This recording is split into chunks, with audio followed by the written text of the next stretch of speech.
If you're watching this, you're probably struggling with some form of addiction. Let me be real with you. It's holding you back. You're stuck in a loop, chasing short bursts of pleasure that leave you empty, frustrated, and unfulfilled. Whether it's drugs, alcohol, gaming, social media, or porn, it all works the same way. It tricks your brain into thinking you're getting what you need, but you're not. You're running in circles, and the more you chase it, the deeper you sink. Let's talk about what's really going on and how to break free.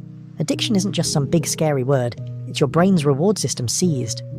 When you do something pleasurable, eat junk food, scroll endlessly, or watch porn, your brain floods with dopamine. Dopamine is like the feel-good chemical that says, hey, this is great, let's do it again. But here's the catch. The high doesn't last. After that dopamine spike, your brain crashes below normal levels. That's why you feel tired, unmotivated, or just plain miserable afterward. To avoid that low, you reach for the next hit, and the cycle repeats. The problem is that the more you rely on these quick hits of dopamine, the more your brain becomes less sensitive in a bad way. Things that used to bring you joy, like spending time with friends, working out, or pursuing a hobby, start to feel boring. Why? Because they don't give you that massive dopamine spike. So you go back to the easy stuff, TikTok, porn, gaming, and before you know it, you're stuck. It's like trying to fill a black hole. The more you pour in, the emptier you feel. Let's talk about porn specifically, because it's one of the most malicious addictions out there. It's everywhere, it's free, and it's destroying millions of lives. Watching porn isn't just a harmless habit. It rewires your brain to crave instant gratification. You start associating intimacy, connection, and pleasure with a screen, not real life. Over time, it can kill your confidence, destroy your relationships, and leave you feeling isolated and ashamed. Think about it. Every time you watch, you're training your brain to need more extreme content to get the same rush.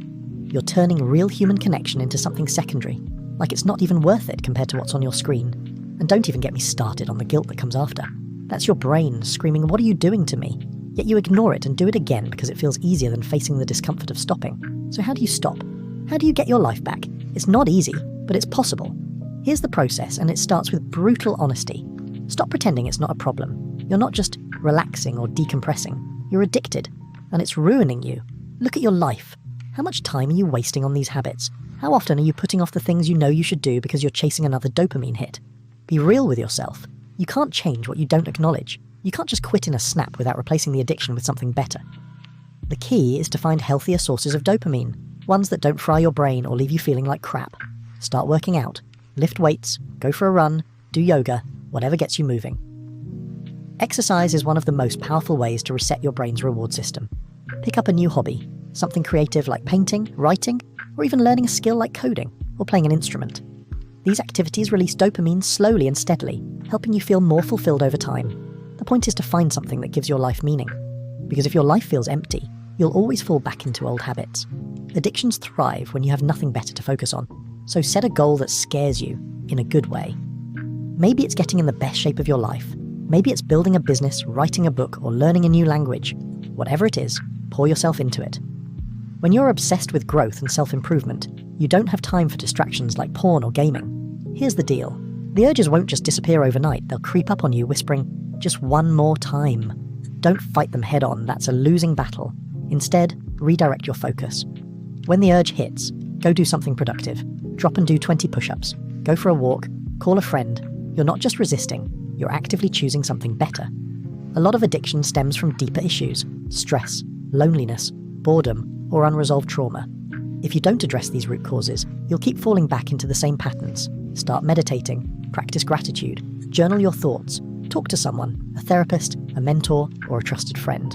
Surround yourself with positive influences who want to see you win. This is the most powerful step. Stop seeing yourself as an addict. Stop saying, "I'm trying to quit porn," or "I'm trying to cut back on gaming." That's not who you are. Start saying, "I'm someone who's in control of my life. I'm someone who values real connection, hard work, and growth." Your actions will follow your identity. If you believe you're someone who has their life together, you'll start acting like it. When you break free from addiction, your life opens up in ways you can't imagine. You stop being a slave to your impulses. You have more energy, more confidence, and more focus. You start building real relationships instead of chasing fake intimacy. You feel proud of yourself, like you're finally living up to your potential. So, what's it going to be? Are you going to keep letting addiction control you, or are you ready to take your power back? No one's coming to save you. This is on you, but you can do it. You're stronger than you think, and the life you want is waiting on the other side. All you have to do is take that first step and then keep going. Don't stop. Don't look back. You've got this.